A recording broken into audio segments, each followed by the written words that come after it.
What's up, everybody? Joseph Hadaway here.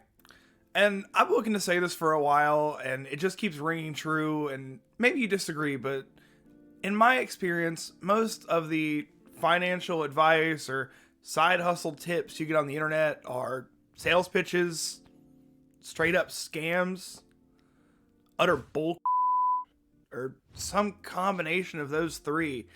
It's not great advice. Despite that, there have always been some loud and proud voices in the personal finance community that really seem to have your and my best interest at heart. It's kind of like what I always say, I'm here for a passion, not a profit. Some of these, even larger personalities, seem to have that belief in their heart too. And I want to go ahead and say this now, having a course or a book or something you're selling doesn't automatically make your favorite content creator a scam, or that they're scamming you. My time has value, your time has value, their time has value. If they're putting out a really good product that some thought and some work went into, in my opinion, there's absolutely nothing wrong with charging for it. And I gotta say, I am a huge fan of book deals from content creators. And then getting into that, when I first started writing this video, it was gonna be about this guy, Mr. Cardone. But then I checked Twitter, and now we're talking about this guy again. Alright, I'm making this video today as a longtime consumer of Dave's content. I mean, I've been listening to the podcast for probably going on 7 years now. At least once a week. It used to be absolutely daily. I've read The Total Money Makeover, trying to think, at least 10 times over the last 2 or 3 years. I've got some other books back there from a few of the other Ramsey personalities. I've got a couple other Dave books. I've put a lot of time into consuming Dave's content, and I do credit him with putting me on my personal finance journey. And I gotta say, over that time, Dave's had some, I think scandals would be the right word.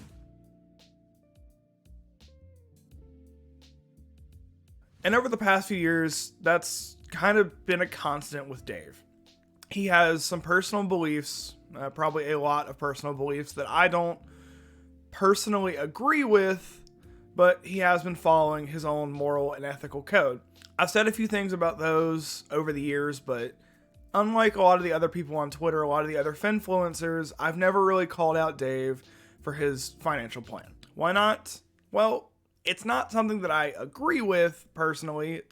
I don't really like the one-size-fits-all solution, as I've talked about several times, but there's always been a level of professional respect. Whereas, even if I don't agree with Dave's plan, he is trying to help people with their money. And at the end of the day, that's the right thing to do. And even if I don't agree with his plan 100%, it is helping people, and he is using his time to educate people on personal finance. And above all else, I respect that. But now it's looking like a lot of that professional respect is going out the window.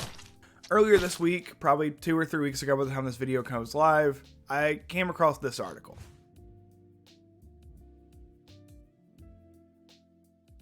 And let me first say, maybe by the time this video comes out, there's been some more details, some more developments. This might be a lukewarm take, or it might be a dated take. If it is, I'll put a note down in the description. I'm not above admitting that I was wrong or listening to new details.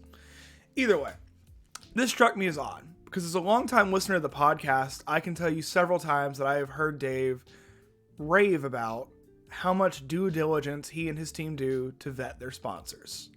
Despite that, here we have a sponsor that Dave endorsed defrauding customers. I'm going to kind of leave this one alone because this is a pretty early article, and anything I say right now is kind of a bit of a knee-jerk reaction to news that, at time of recording, broke about 48 hours ago. So maybe Dave was defrauded too, maybe he didn't know, maybe timeshare exit team hoodwinked him and his team. I don't know. I'm going to leave that one alone. But then something else came across my desk, something that I found on Twitter that I did look into, and yeah, let's talk about it. Alright, so I was scrolling Twitter the other day, and I saw this tweet from a guy named DJ Wendell.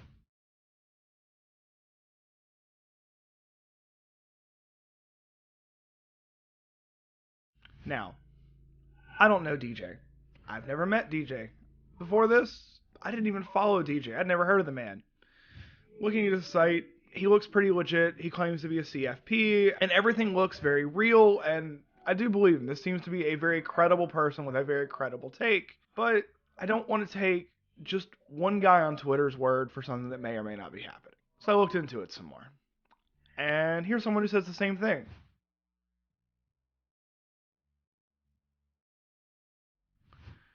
And this guy wrote an article about it.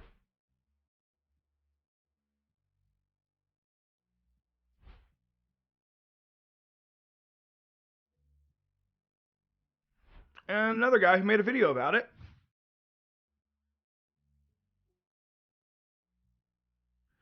And look, here's another article about it.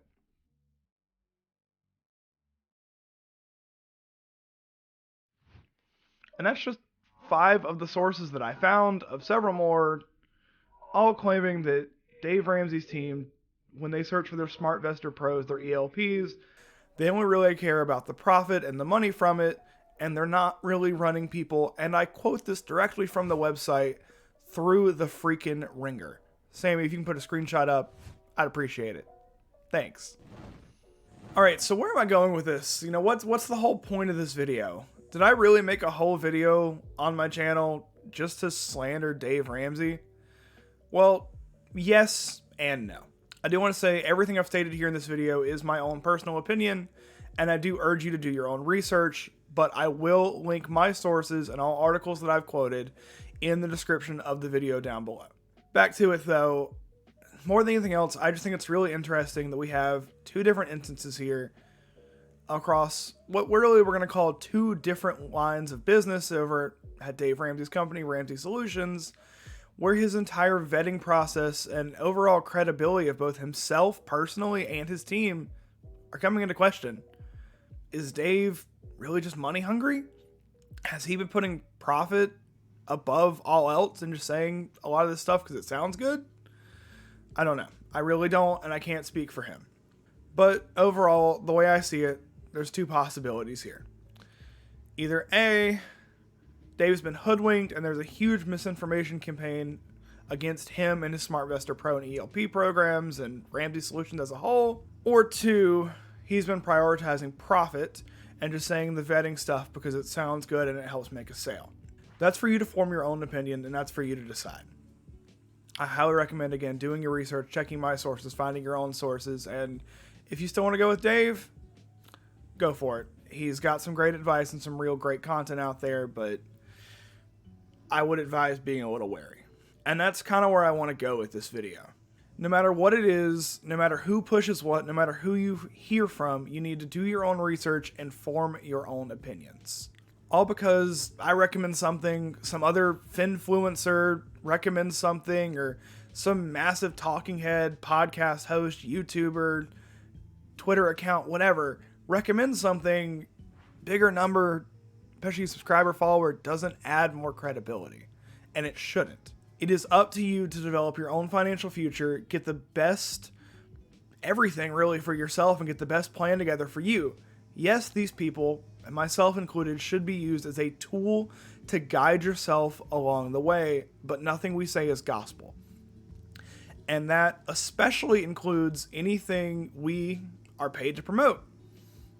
I try to do my own due diligence. I know a lot of my friends in the community do as well, but we may miss things. I mean, even look back to FTX. Some major celebrities and talking heads were basically conned into it, and a lot of people listened just because they were famous, I guess. And they were definitely more into it sales-wise, but another video, again. Maybe everyone's got a price. Maybe everyone can be hoodwinked into selling a bad product.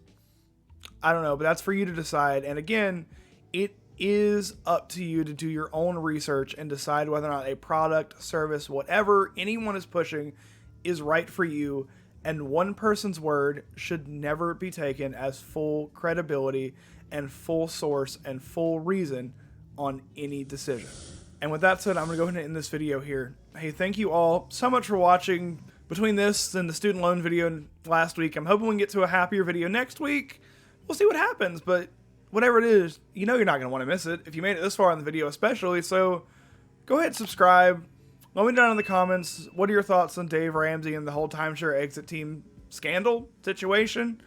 I don't know, but I'd really like to hear from you. I'd like to hear what you have to say. Thank you all so much for watching. Again, it helps me out a lot if you drop a subscription. It's completely free.